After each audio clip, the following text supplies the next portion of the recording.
Prego, diamo questo saggio.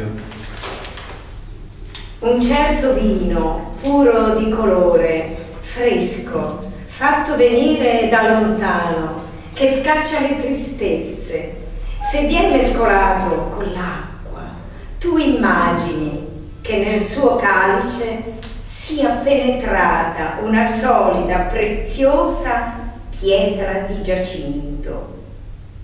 Ha un possesso di me il vino vecchio, una gazzella che incanta, è un ramoscello che si dondola. E un tal giovane porge con frequenza da bere e canta melodiosamente al suono del suo liuto. Per Dio, ma è necessaria una ubriacatura che faccia gioire noi e rechi tristezza agli invidiosi. Come vedete, la proibizione coranica dell'uso del vino è ben lontana da questa passione che fa del vino, passione poetica, che fa del vino proprio, come dire, lo strumento per dare giustificazione a una vita terrena che è fatta di ben altro che delle proibizioni coraniche. Su, fa girare il calice riempito di rubini liquidi e unisci la bevuta del mattino con quello della sera. Bevi al suono della lira bicorne e dei canti di Mabang. Non si vive davvero se non che nel beato soggiorno in Sicilia, in un principato che si innalza sopra quella dei Cesari. Palagi regali, dinanzi ai quali la gioia arresta il pellegrino.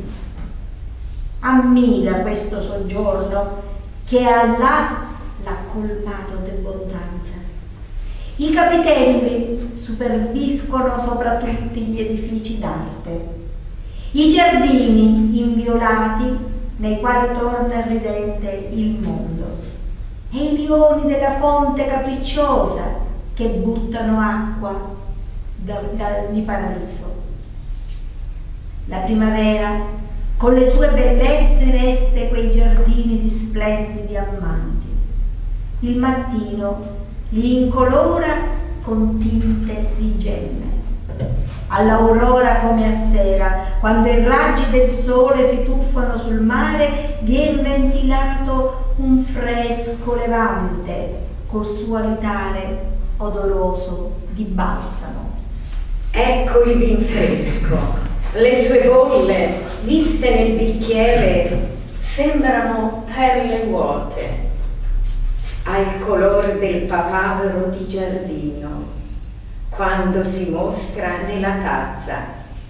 Pare che ne sia il manto serico. Questo era un brano fra tutti i poeti arabi di Sicilia, quello più noto, quello più grande, quello che, come gli altri, si rifà ai moduli arabo-andalusi, però ha una altezza lirica, uno spessore culturale eccezionale, si eleva su tutti. È quell'Ibn Amdis siracusano, poeta arabo di Siracusa. Non è il solo, ce ne sono diversi altri siracusani, poeti arabi, ma questo è quello che si eleva su tutti. E in Amdis, quello che è particolare, oltre quest'uso del vino come strumento lirico, c'è sempre la sua poesia pervasa da una struggente nostalgia per la sua Siracusa, e cita anche una casa, la mia casa in Noto, è proprio questa nostalgia che lo attanaglia e che lo accompagna in tutta la sua opera.